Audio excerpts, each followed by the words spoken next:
Situation en Espagne au sujet de notre éclairage aujourd'hui. Et pour en parler, nous avons avec nous Monsieur Lies Goumiri. Bonsoir, monsieur. Bonsoir. Alors, vous êtes consultant indépendant. Pas de répit pour le gouvernement Sanchez. L'inflation en Espagne a désormais atteint un niveau record, conséquence directe de la crise en Ukraine, mais aussi de la suspension décidée par l'Algérie du traité d'amitié avec l'Espagne, qui n'arrange pas la situation.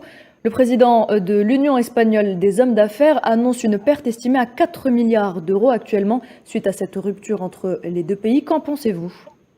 Oui, je voudrais dire d'abord que je ne me réjouis pas du tout de la rupture de ce traité d'amitié, de bon voisinage et de coopération d'octobre 2002. Je suis bien plus satisfait de signature de tels traités avec plusieurs pays que de voir leur rupture. Vous savez, l'Algérie ne peut pas se développer seule. Elle a besoin d'alliances avec d'autres pays industrialisés.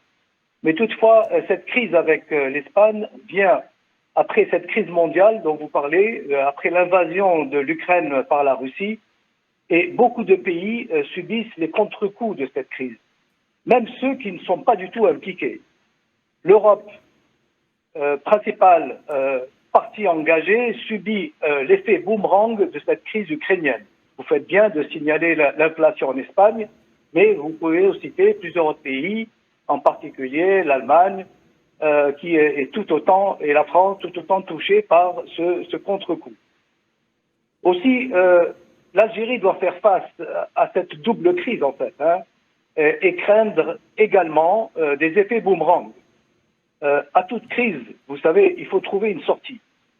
Il faut revenir au plus vite à des relations apaisées. Oui, bon, après la décision prise par Alger de suspendre le traité d'amitié avec l'Espagne a des raisons. L'Algérie avait ses raisons, donc on ne va pas revenir sur la question.